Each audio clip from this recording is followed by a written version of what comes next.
ভাইরে ভাই কি বলবো, শাকিব খানের এই তাণ্ডব মুভি দেখে এইরকম স্টাইল আর এইরকম অ্যাটিটিউড মার্কা ব্যাকগ্রাউন্ড মিউজিক দেখে নিজে পুরো তাণ্ডব হয়ে গিয়েছি। বিশ্বাস করেন ভাই, শাকিব খানের এন্টিডোয়া লুকটা আর ওই মুখে বিড়ি ধরিয়ে নিয়ে এইভাবে হাত নাড়ানো আর ব্যাকগ্রাউন্ড মিউজিক আমার কাছে পুরোই জোস ওমাইক লাগছে, ওমাইক। এই তাণ্ডব মুভির এই ট্রেলার টুক দেখে যা বুঝতে পারলাম, এর আগে তুফান বরবাদ সবকিছুকে ছেড়ে চলে যাবে এই তাণ্ডব। আর এই মুভি দেখে যা বোঝা গেল, এখানে শাকিব খান কোন এক রকমের সাইকো হতে পারে। কারণ শাকিব খান প্রথমে যে এন্ট্রিটা দিয়েছে সেটা কোনো পশুর মাস্ক বা কোনো জীবজন্তুর মাস্ক হতে পারে। আর শাকিব খানের সাথে তার দলবল সব ওই মাস্ক পরে এন্ট্রি দিয়েছে, সেইটাই এই ট্রেলারে দেখানো হয়েছে। আর প্রথমে কিছু সাইবারের কাজ দেখানো হয়েছে, তাতে বোঝা গেল এখানে কোনো হ্যাকিং সিস্টেম আছে বা কোনো রকমের টেকনোলজি খাটানো আছে। বিশ্বাস করেন ভাই, বর্তমান শাকিব খানের যে কয়টা মুভি আসছে সব পুরোই একদম অস্থির ওমাইক। আর সেখানে যদি থাকে শাকিব খান এবং রায়হান রাফি, তাহলে তো ভাই আর কোনো কথাই নাই, সেই মুভিটা না দেখলেও দেখতে হবে, কারণ সেই মুভিটা বেস্ট মুভি হতে যাচ্ছে বাংলাদেশে।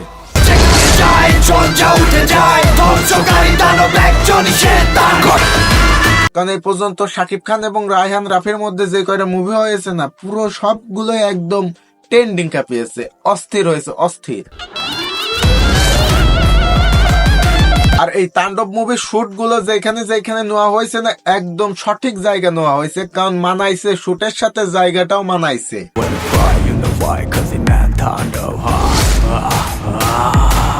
সব থেকে ভালো লুক যেটা আছে, যে শাকিব খান নিজেকে উপস্থাপন করছে ক্যামেরার সামনে মাস্কটা সরিয়ে।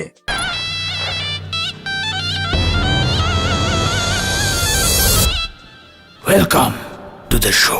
ভাই বিশ্বাস করেন, এখানে সেই সুন্দর একটা লুক এসেছে, কারণ দেখেন কিভাবে ফেসটা সবার সামনে উপস্থাপন করলো। Welcome to the show.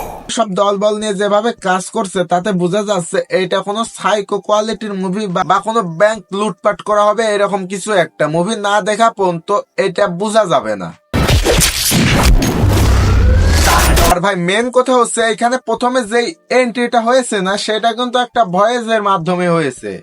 আকস্মিকভাবে দেশের আবহাওয়ায় আমূল পরিবর্তন সংঘটিত হয়েছে। এই এন্ট্রিটার ব্যাকগ্রাউন্ডে যে ভয়েসটা দিয়েছে না, তার ব্যাকগ্রাউন্ডে যে মিউজিকটা দিয়েছে না, ওই মিউজিকটা কিন্তু অমাইক হয়েছে। আজ দেশ জুড়ে ভয়াবহ দুর্যোগের সমূহ সম্ভাবনা রয়েছে।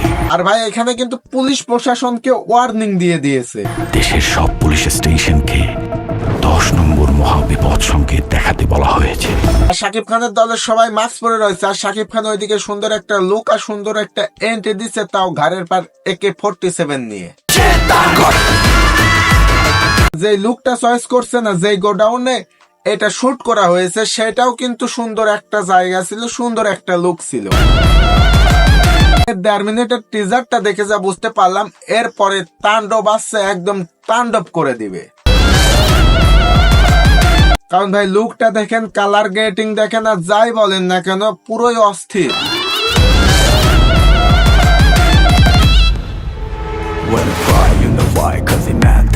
তো চিন্তার কোনো কারণ নাই, মুভিটা কিন্তু জাস্ট ওমাইক হতে যাচ্ছে। আপনাদের টিকিটের টাকা নষ্ট হবে না, ইনশাআল্লাহ আপনাদের এই মুভিটা সবার কাছে ভালো লাগবে। আমার দিক থেকে বলছি, কারণ আমার কাছে এই মুভির টিজারটা দেখে আমার কাছে অনেক সুন্দর লাগছে। তো আজকের ভিডিওটি এই পর্যন্ত। ভিডিওটি কেমন হয়েছে সবাই কমেন্ট করে জানাবেন। ভালো লাগলে লাইক করবেন, পেজ থেকে দেখলে পেজটি ফলো করবেন, ইউটিউব চ্যানেল থেকে দেখলে চ্যানেলটি সাবস্ক্রাইব করবেন। সবাই ভালো থাকবেন, সুস্থ থাকবেন, খুদা হাফেজ। সাবস্ক্রাইব করেননি এখনো? কি ব্যাপার, করেন।